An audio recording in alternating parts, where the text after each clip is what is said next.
तो hey everyone, स्वागत है आप सभी का एक बार फिर से आपके अपने इस बेहतरीन यूट्यूब चैनल संध्या क्लासेस पे। RSCT एग्ज़ाम अक्टूबर 2023 तैयारी 90 से ऊपर वाली सीरीज़ में आप सभी का एक बार फिर से स्वागत है। आप सभी के सामने एक क्वेश्चन है और यहाँ पे आपको पूछा गया है कि कंप्यूटर के संदर्भ में ALU का तात्पर्य है। ALU का मतलब क्या होता है ना, तो देखो कंप्यूटर के संदर्भ में अगर आपसे पूछे ALU का मतलब तो आपको बताना है यहाँ पे अर्थमेटिक लॉजिक यूनिट, यानी कि फर्स्ट आपका ऑप्शन जो है ये बिल्कुल ही करेक्ट हो जाता है। और CPU के अंदर जो प्रोसेस है वो 3 टाइप्स की होगी है ना। फर्स्ट आपकी एक होती है ALU, एक आपकी होगी CU और एक होती है MU के अंदर। ALU का पूरा नाम बता दिया आपको, अर्थमेटिक लॉजिक यूनिट, और CU का मतलब होता है कंट्रोल यूनिट और MU का मतलब होता है मेमोरी यूनिट। और अगला क्वेश्चन है आप सभी के सामने,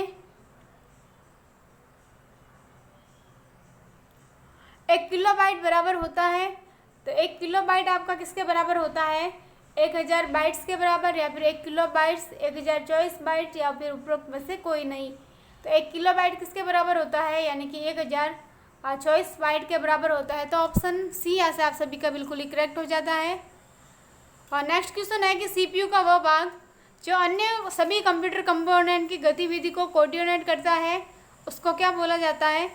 तो CPU का पूरा नाम पूछे तो आपको याद रखना है सेंट्रल प्रोसेसिंग यूनिट, और CPU का वह भाग जो अन्य सभी कंप्यूटर कंपोनेंट की गतिविधियों को कोऑर्डिनेट करता है तो वो आपका करता है कंट्रोल यूनिट, यानी कि CU करता है। तो यहाँ से आपका ऑप्शन बी जो है करेक्ट हो जाता है। अगला क्वेश्चन है कि माउस की क्रिया है। तो सबसे पहले तो आपको माउस के बारे में याद रखना है कि माउस एक आपका पॉइंटिंग इनपुट डिवाइस है। अगर आपसे पूछे कि माउस के अंदर कितने बटन होते हैं तो माउस के अंदर आपको याद रखना है 3 बटन होते हैं। लेफ्ट बटन होता है, राइट बटन होता है और स्क्रॉल बटन। तो ये जो वाली क्रिया है, सिंगल क्लिक है, डबल क्लिक करना, ड्रैग करना, ये तो तीनों क्रिया माउस के द्वारा कर सकते हो। तो यहाँ से आपका ऑप्शन डी जो है बिल्कुल ही करेक्ट हो जाता है। अगला क्वेश्चन है कि टेलीफोन नेटवर्क के तारों पर डेटा प्रसारण से इंटरनेट प्रदान करने की तकनीक कौन सी है? तो ये तकनीक आपकी हो जाएगी DSL, और DSL का पूरा नाम होता है डिजिटल सब्सक्राइबर लाइन। अगला क्वेश्चन है कि वेब में एक साइट से दूसरी साइट पर जाने की प्रोसेस जो होती है उसको किस नाम से जाना जाता है? रोमिंग, लिंकिंग, नेविगेटिंग, या फिर उपरोक्त में से कोई नहीं। तो वेब में एक साइट से दूसरी साइट पर जाने वाली जो प्रोसेस है उसको नेविगेटिंग के नाम से जाना जाता है। तो ऑप्शन सी यहाँ से आप सभी का बिल्कुल ही करेक्ट हो जाता है। नेक्स्ट क्वेश्चन है कि वर्ल्ड वाइड वेब में किसी विशिष्ट विषय को ढूंढने के लिए आप किसका उपयोग करेंगे?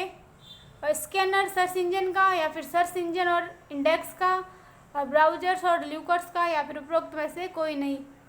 तो वर्ल्ड वाइड वेब में किसी विशिष्ट विषय को आपको ढूंढना है तो आप किसका यूज़ करेंगे? सर्च इंजन और इंडेक्स का यूज़ कर सकते हो। अगला क्वेश्चन है HTML का पूरा नाम। तो यहाँ से आपका हो जाएगा हाइपर टेक्स्ट मार्कअप लैंग्वेज। और www का आविष्कार किसने किया था? तो www सबसे पहले ना पूरा नाम आता है एग्जाम में, तो आपको याद रखना है वर्ल्ड वाइड वेब, और इसका जो आविष्कार है टिम बर्नर्स-ली द्वारा किया गया। तो ऑप्शन बी यहाँ से आपका करेक्ट हो जाता है। और नेक्स्ट क्वेश्चन है कि ट्विटर यूज़र को कितने कैरेक्टर के संदेश को भेजने की सुविधा देता है? तो ट्विटर जो है आपका एक सोशल नेटवर्किंग साइट का उदाहरण है जिसको माइक्रो ब्लॉगिंग के नाम से जाना जाता है, और इसके अंदर यूज़र जो है 140 कैरेक्टर तक के संदेश को भेज सकता है। तो ऑप्शन बी यहाँ से आपका करेक्ट हो जाता है। अगला है कि राजजी वॉल्ट क्या है? तो राजजी वॉल्ट आपका एक डॉक्यूमेंट मैनेजमेंट सिस्टम होता है। तो यहाँ से आपका क्या हो जाएगा, यानी कि डिजिटल दस्तावेज प्रबंधन। ऑप्शन सी यहाँ से करेक्ट हो जाता है।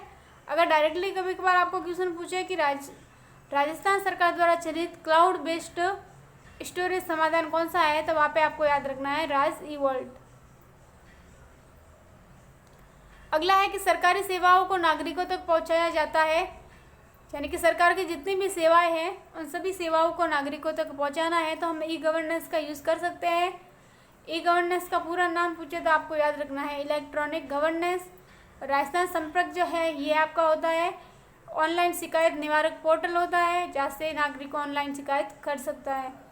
आधार कार्ड के बारे में पूछे तो आपको याद रखना है इसके अंदर 12 अंक होते हैं।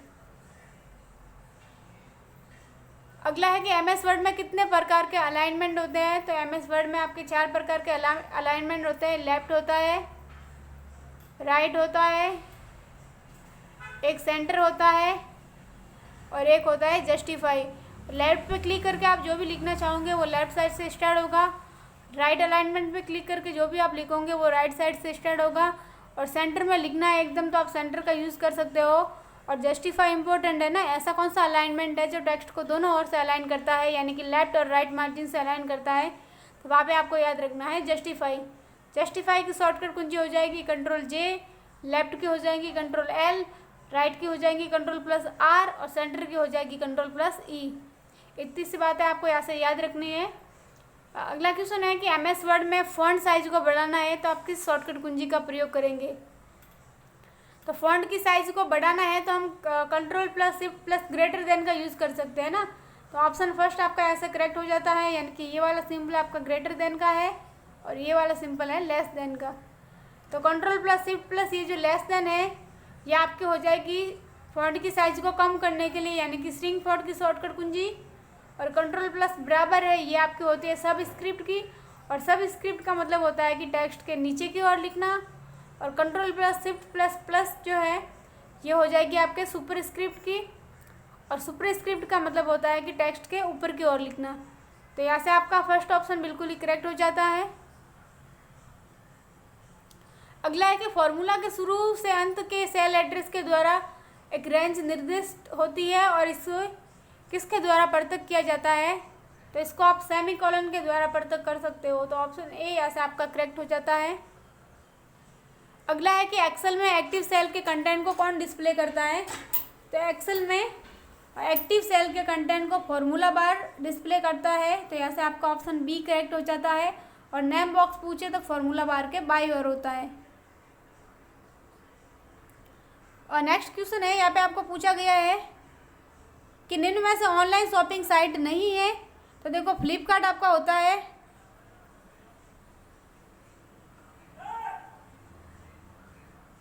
और फ्लिपकार्ट यहाँ से आपका होता है, स्नैपडील होता है और जबोंग होता है। ये तीनों आपकी ऑनलाइन शॉपिंग साइट है, जबकि ट्विटर है सोशल नेटवर्किंग साइट का उदाहरण है। तो यहाँ से आपका ऑप्शन डी करेक्ट हो जाता है।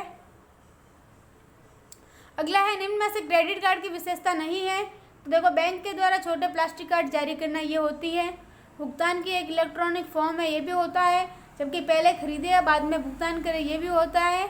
और ऑप्शन दिया हुआ है कि खरीदे और एक साथ भुगतान करे, यानी कि ये क्रेडिट कार्ड की विशेषता नहीं होती है। तो ऑप्शन डी ऐसा आपका करेक्ट हो जाता है। अगला क्वेश्चन है HTTPS में उल्लेखित एस का मतलब है।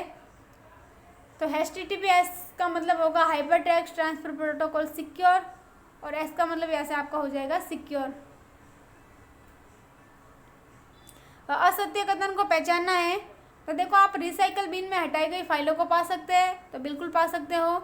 यदि आपको कभी ज़रूरत हो तो रिसाइकल बिन से किसी भी फाइल को पुनर्स्थापित कर सकते हो, ये भी आप कर सकते हो। आप राइट क्लिक कर सकते हैं और इम्पटी रिसाइकल बिन को भी साफ कर सकते हैं ना। जैसे हम राइट बटन क्लिक करते हैं तो इम्पटी रिसाइकल बिन ऑप्शन है, इसको भी हम क्लियर कर सकते हैं। जबकि आपके सामने ऑप्शन दिया हुआ है कि आप रिसाइकल बिन में फाइल भेजकर और फाइलें भेजकर डिस्क की रिक्त स्थान बढ़ा सकते हो क्या। तो ये आप नहीं बढ़ा सकते। जैसे आप अपने सिस्टम से फाइलों को डिलीट करते हैं तो जो फाइल आपने डिलीट की है वो भी आपके सिस्टम में ही रहती है, यानी कि रिसाइकल बिन जो फोल्डर है इसके अंदर चली जाती है। तो ऐसा आपका ऑप्शन सी जो है करेक्ट हो जाता है। अगला है कि हमलावर संक्रमित विज्ञापनों को अपलोड कर किस प्रकार का हमला करता है। तो वो आपका करता है मेलवर्टाइजिंग प्रकार का हमला।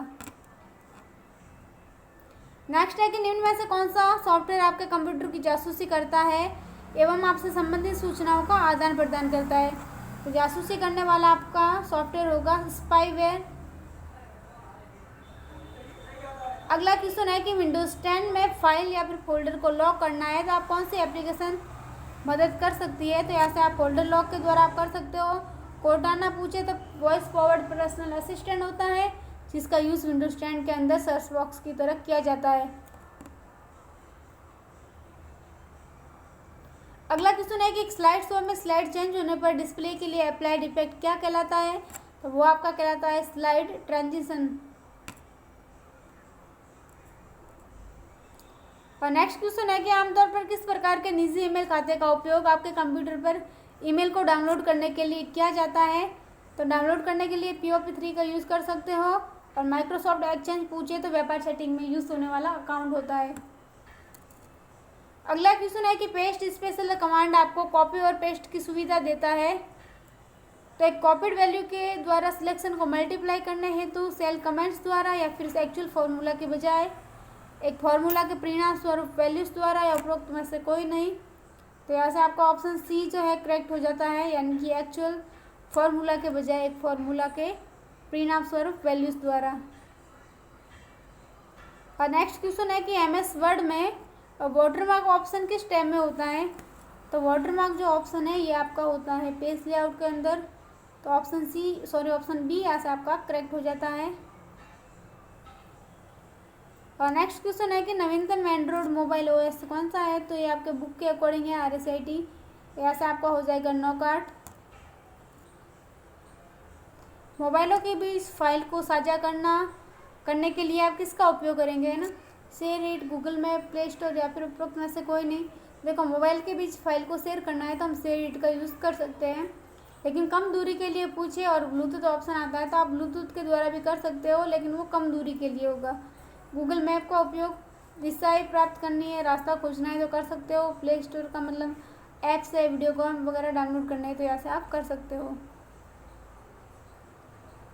और नेक्स्ट क्वेश्चन है निम्न में से कौन सा मोबाइल ऑपरेटिंग सिस्टम नहीं है? तो देखो, एंड्रॉयड, iOS और विंडोज़ फ़ोन ये तीनों आपके मोबाइल ऑपरेटिंग सिस्टम है, जबकि लाइनेक्स दिया हुआ है ये आपका ऑपरेटिंग सिस्टम तो है, लेकिन ये कौन सा ऑपरेटिंग सिस्टम है? Computer operating system. तो यहाँ से आपका ऑप्शन सी जो है करेक्ट हो जाता है। अगला क्वेश्चन है